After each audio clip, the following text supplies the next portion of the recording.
di dalam Islam itu ternyata sangat-sangat menghargai dan menjunjung tinggi kesehatan ibu dalam proses pendidikan anak. Jadi kayak penting banget nih kesehatan ibu itu gitu. Dan ketika Teteh bicara tentang kesehatan, it's not only your physical health but also your mental being. Kayak kesehatan jiwa itu luar biasa penting gitu ya. Karena ketika si ibu ini kemudian dia secara jiwa tadi dia misalnya kering, dia kemudian secara jiwanya dia overstressed, kayak dia nggak bisa cope sama masalah-masalah dia sendiri.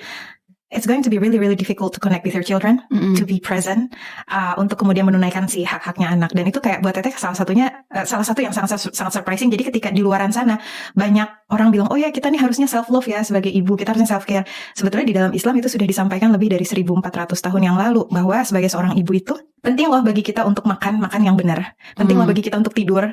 Dan kadang-kadang kan ada ya yang ibu-ibu ambis banget lah. Pokoknya jadi ibu itu seakan-akan kalau mau istirahat tuh ngerasa berdosa gitu. Iya, sering sekali narasi itu ada gitu ya.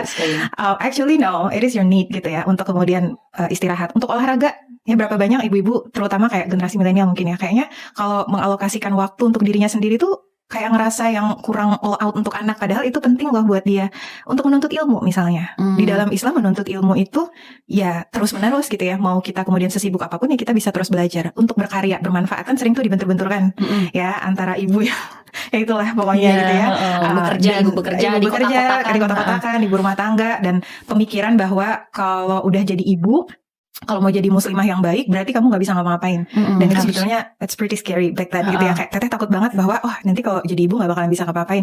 Oh ternyata enggak ya. Di dalam Islam itu tuh termasuk kebutuhan kita.